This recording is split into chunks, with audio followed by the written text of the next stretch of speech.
Mazda has updated its smallest SUV, the CX-3, to be a little bit classier for 2019, but it remains a choice for buyers who value driving fun and style over maximum utility. People who want the dessert first.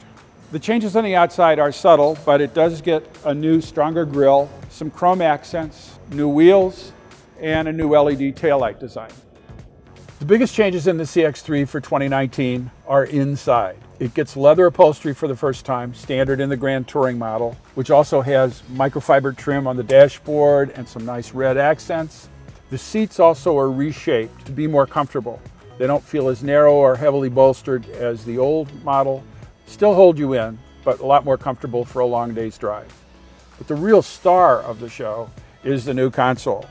They went to an electric brake rather than a hand brake, so you got more space, and they used it to create an actual console bin with storage and a cup holder that this time you can use without flipping the armrest up. Still, if you need two cup holders, you got to go back to flipping up the armrest, but baby steps. The CX-3 was something of a leader in small SUVs in multimedia tech with these features when it came out in 2016. A relatively big 7-inch screen, it's a touchscreen when you're stopped, a knob controller when you're on the go, plus steering wheel controls. The interface, however, is now looking a little dated compared to the HD graphics in some rivals. It also still takes a lot of steps to do some simple functions. For example, just to get a radio station that I wanted to tune, there's no tune button. So I'm going into a menu, I'm going into another menu, I'm doing a dial, I'm going back, now I have my station. And Apple CarPlay and Android Auto are still AWOL on this car.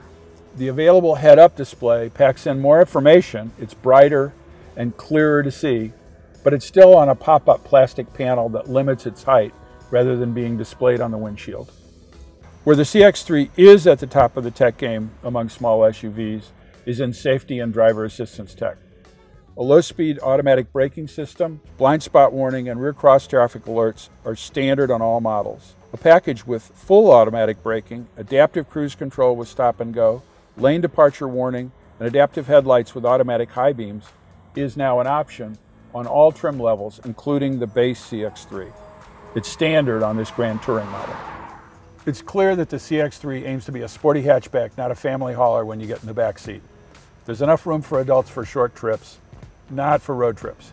And I never could get this big clamshell headrest into a comfortable position for me. It does, however, have new cup holders in the armrest, although they're kind of a complicated flip-up arrangement. They do work. Family shoppers should note that the rear seat also did not impress Cars.com's child safety seat experts. The scores for the various seats we test were so low that honestly this really shouldn't be a choice for families with young children. Mazda's bigger CX-5 would be a better choice.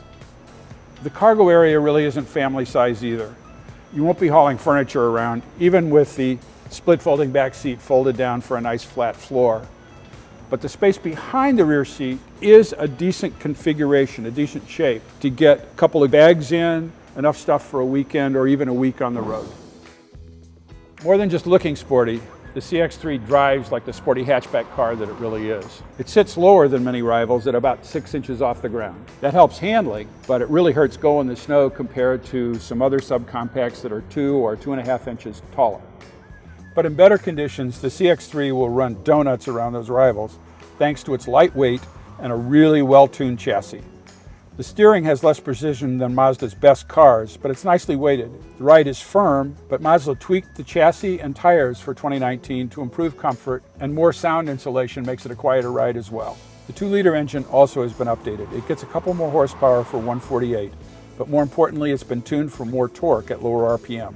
Coupled to the crisp shifting 6-speed automatic, no CVT here, the CX-3 feels plenty zippy. Want more?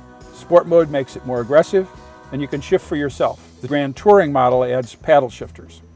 A bonus is excellent fuel economy as well, with a 31 mpg EPA combined rating for the front drive models, 29 with all-wheel drive. And in the real world, I actually beat the highway rating in heavy traffic between Washington and New York.